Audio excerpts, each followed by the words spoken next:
খুবই সুন্দর একটা ইলেকশন দেখবে, যেটা ফ্রি হবে, ফেয়ার হবে, ক্রেডিবল হবে, ইনক্লুসিভ হবে। সমস্ত জনগণ যেখানে জয়েন করে যে ইলেকশনে, সেটা ইনক্লুসিভ ইলেকশন, ইনক্লুসিভ হবে এবং খুবই উৎসব মুখর হবে। বাংলাদেশে জানেন, আপনি যদি বিদেশি ইলেকশন যান, আপনি টেরই পাবেন না যে বিদেশে একটা ইলেকশন হচ্ছে।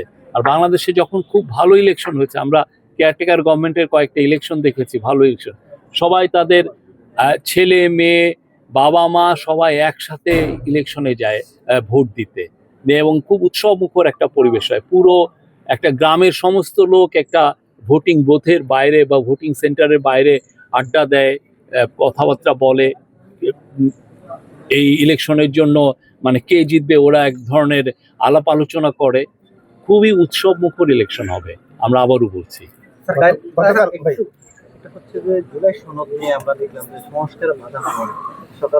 পলিটিক্যাল পার্টি থাকলে একটু মতভেদ থাকতেই পারে, বাট আমরা এটাকে খুব সিরিয়াস কোনো ইস্যু মনে করছি না।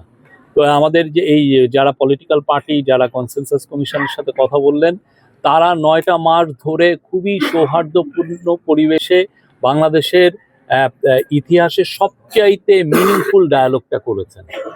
এবং আমরা আশা করছি যে তারা যে একটু কিছু কিছু বিষয়ে তাদের মধ্যে যে একটা মতের অনৈক্য হয়েছে, সেটা মতৈক্য হতে একটা just matter of few hours হয়ে যেতে পারে। এবং দেখেন, সবাই কিন্তু ইলেকশনের জন্য প্রিপারেশন নিচ্ছে।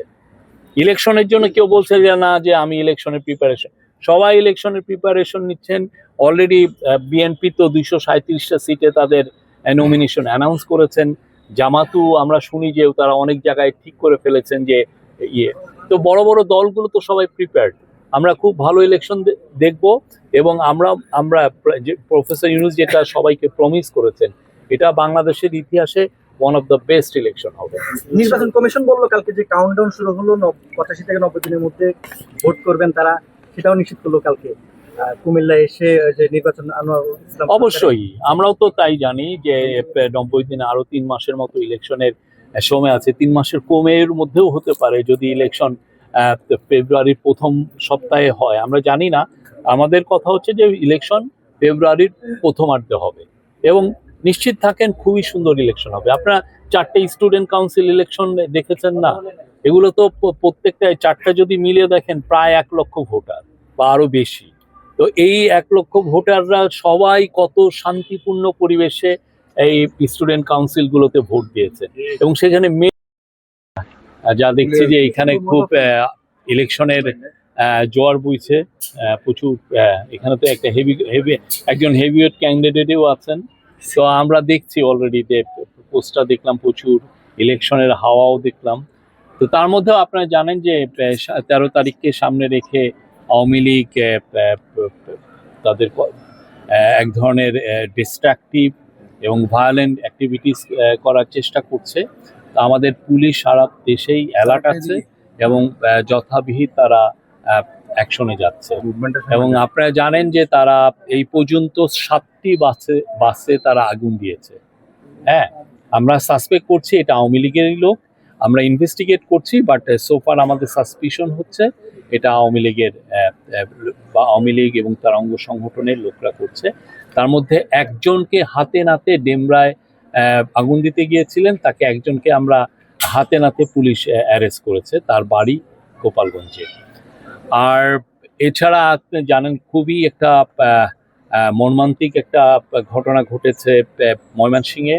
একজন আমরা নিউজে দেখছি, আমি পুলিশের সাথে কথা বলি না, আমি জাস্ট এখন টিভির একটা নিউজে দেখলাম যে একজন ঘুমন্ত চালক নিহত হয়েছেন বাসে আগুন দেওয়ার কারণে।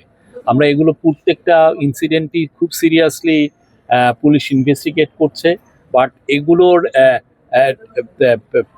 আলামত দেখে বা এগুলোর মোটিভগুলো বিশ্লেষণ করে আমরা স্পষ্ট বুঝতে পারছি যে এটা নিষিদ্ধ ঘোষিত আওয়ামী লীগেরই কাজ। আওয়ামী লীগের আপনি জানেন যে এরা তাদের অ্যাক্টিভিটিস ব্যান করা হয়েছিল আন্ডার দ্য কান্ট্রিজ টেরোরিজম হয়, এবং তারা এই কাজগুলোর মাধ্যমে প্রমাণ করছেন এই যে কেন তাদেরকে সবাই ফ্যাসিস্ট বলে, এবং কেন তাদেরকে আসলে এই ব্যান করা হয়েছিল, তাদের অ্যাক্টিভিটিস কেন ব্যান করা হয়েছিল, এরা খুব ভালোভাবে প্রমাণ করছেন।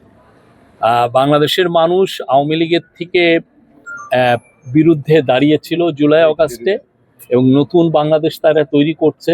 এবং এই বাংলাদেশে যে আওয়ামী লীগের কোনো ঠাঁই নাই, যে ভায়োলেন্স যারা করে সেটা আওয়ামী লীগের লোকরাই প্রমাণ করছে তাদের কর্মকাণ্ড দিয়ে। আর গত 24 ঘন্টায় মোট ঢাকা মেট্রোপলিটন পুলিশ আমাদেরকে জানিয়েছে যে 40 জনের মতো অ্যারেস্ট হয়েছে। আমরা যাদেরকে কোনো ক্রিমিনাল অ্যাক্টিভিটিসে পুলিশ যাদেরকে দেখছে তাদেরকে অ্যারেস্ট করছে।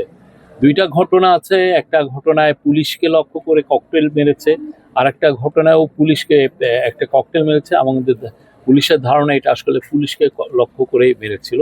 তো এগুলো প্রত্যেকটা ঘটনায় চুলচেরা বিশ্লেষণ করা হচ্ছে, এবং যারা যারা এগুলোর সাথে জড়িত সবাইকেই পুলিশ অ্যারেস্ট করবে, এবং তাদের বিরুদ্ধে বাংলাদেশের আইনে যে ব্যবস্থা আছে সে ব্যবস্থা নেওয়া হবে। তার লক্ষ্য উদ্দেশ্য কি বিষয়টা আসলে নির্বাচনকে বাধাগ্রস্ত করা? তাদের লক্ষ্য উদ্দেশ্য নির্বাচনকে বাধাগ্রস্ত তো করা, কিন্তু বাংলাদেশের মানুষ তো সুন্দর একটা ইলেকশন এর জন্য অলরেডি তারা প্রিপেয়ার্ড হয়ে গেছে। তারা যে দেশের সত্যিকার অর্থে তাদের যে কোনো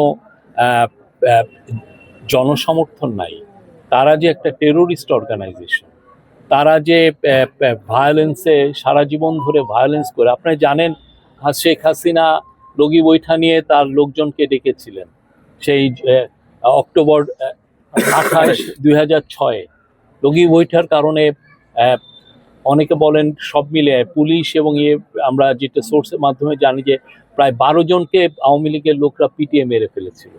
তো আওয়ামী লীগের তো ভায়োলেন্সের মানে হিস্ট্রি অনেক পুরনো, এটা নতুন কিছু না। তো ওরা আবারও সেটাই প্রমাণ করছে আওয়ামী লীগ।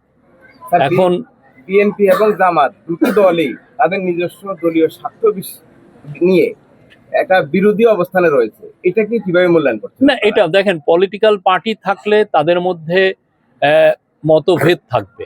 আমি আর আপনি যদি একই মতের হতাম তাহলে তো আমরা একই পার্টি করতাম। আমাদের আপনার মধ্যে মতভেদ হবে, কিন্তু আমরা একটা বিষয় সবাইকে বলে রাখি, আমরা সবাইকে বলি যে এরা যারা বিএনপি, জামাত, এনসিপি বা অন্যান্য যারা পার্টি যারা ন্যাশনাল কনসেনসাস কমিশনের সাথে পুরো 9 মাস জুড়ে যারা ডায়ালগ করলেন, এরা সবাই আমাদের অংশীজন। আমাদের দৃঢ় বিশ্বাস তারা খুব ভালো একটা এই যে পলিটিক্যাল যে বিষয়গুলো নিয়ে একটু মতবিরোধ হয়েছে সেই বিষয়টায় তারা খুব ভালো একটা ডিসিশন নেবেন, এবং আমরা সবাই ইলেকশন মানে এর জন্য আরো ভালোভাবে প্রিপারেশন নিব। আবারও বলি, ইলেকশন তার সময় মতো ফেব্রুয়ারির প্রথমার্ধে হবে। এখানে কোনো শক্তি নাই, কোনো আওয়ামী লীগের এই একটা দুইটা ককটেল নাই, বা কোনো দেশি বিদেশি কোনো শক্তি নাই এই ইলেকশনকে তারা